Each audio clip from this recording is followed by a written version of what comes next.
G'day and welcome back to Celebrate Real Profit. So yesterday I was sharing an example of a devaluing relationship when we're talking about blaming. So yes, I am trained as an accountant and spent many years in an office in a cubicle.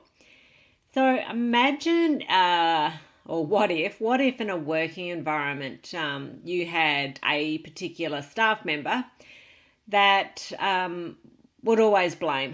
So, give the example of the card and the purchasing of the fuel. So, in case you didn't hear yesterday, so the example of the blame was someone has received their new debit card / credit card, and they have a big sticker on it that says activate before as soon as you receive the card, or activate before the old one expires, some wording like that. So then this person goes to the service station, goes to use the card, and of course it's not activated. It won't work, and then they start blaming everybody and say they blame their spouse. Oh, my spouse should have activated this card.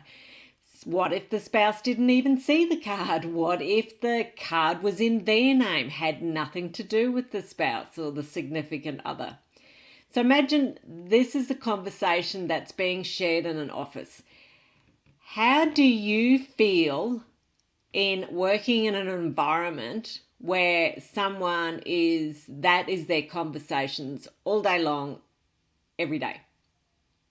Because if they blame the spouse about not activating their card, what's the odds they blame you for something that, I don't know, the person who's doing the blaming saying, I couldn't achieve my deadline because so-and-so held me up, or because the printer broke down, or because the reports were delivered late to me.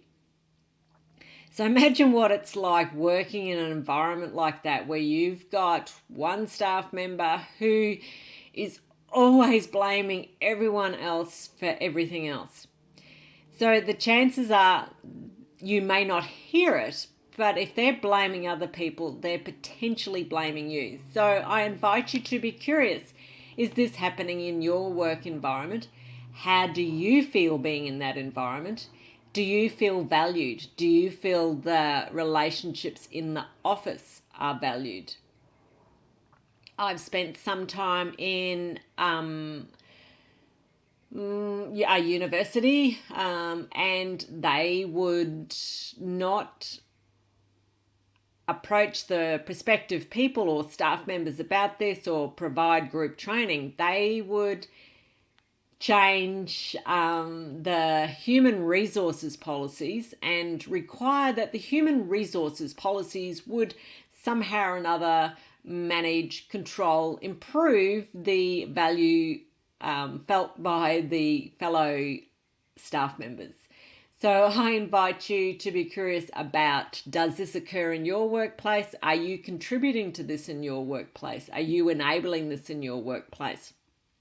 And how does the organisation look at incidences like this? Do they approach the person face to face? Do they have staff meetings about it? Do they have training about it? Or do they change policies, procedures in an endeavour to eliminate some of these things?